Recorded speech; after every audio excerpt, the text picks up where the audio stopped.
आपण माने केबे 5 लेयर 8 लेयर मोटा पिठा तयारी करछंती? ताले चलंतु आज मो किचन रे एमिति मोटा पिठा तयारी करिबा। पूर्व दिन रातिरो जेतिकी चाउल तार अधा बिरी पकई ताकू राति सारा बतुरियाको छाड़ी देइथिली। सकाळु बतुरी जाइथिबा बिरी चाउल को धोई ताकू ग्राइंडिंग करि नेली। पिठौ बाटी ताकू गोटे जागा को काढी सारला परे अदा गोलमरच छेचा को सेथिरे देइ देली। किछि कदळी सेथिरे काटिकी देइ देली। आउ किछि छेना गुड़ स्वाद अनुसार लुण पकई ताकू भलो भाबरे चकड़ीकी ताकू गोळेई नेली। ताकू भलो भाबरे फेंटी सारला परे ताकू घोड़ेई करी गोटे 2 घंटा पई रखी देली।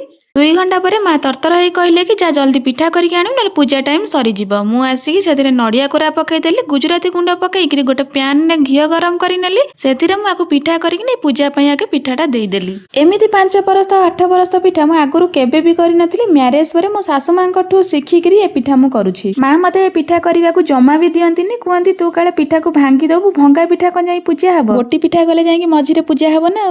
पूर्व वर्ष मुझे पिठा को करी जमा भी हेले भांगी नथिला। माँ भरोसा होगला कि मुझे पिठा को जमा भी हेले भांगी ए वर्ष भी मु पिठा तैयारी करी। सांब दशमी पूजा ही मोटा पिठा होकर आमर बढ़ा हुए से दिन पिठौ बटा हे से पिठौ से दिन पिठा होकर ही पूजा हे। सब वर्ष पिठौ सकाଳେ बटा होकर 12टा बेले पिठा होकर पूजा होता ए वर्ष किंतु 8टा भितर पूजा थिबारु आमर जल्दी जल्दी पूजा होगला। आउ आपण माने केतले पूजा कले 8टारे ना 12टारे कमेंट निश्चय कहबे। ए पिठा खाइबा को बहुत टेस्ट। जति थरा आमे पिठौ दबा सेथिरे गोटे 2 चम्मच घी मध्य दबा।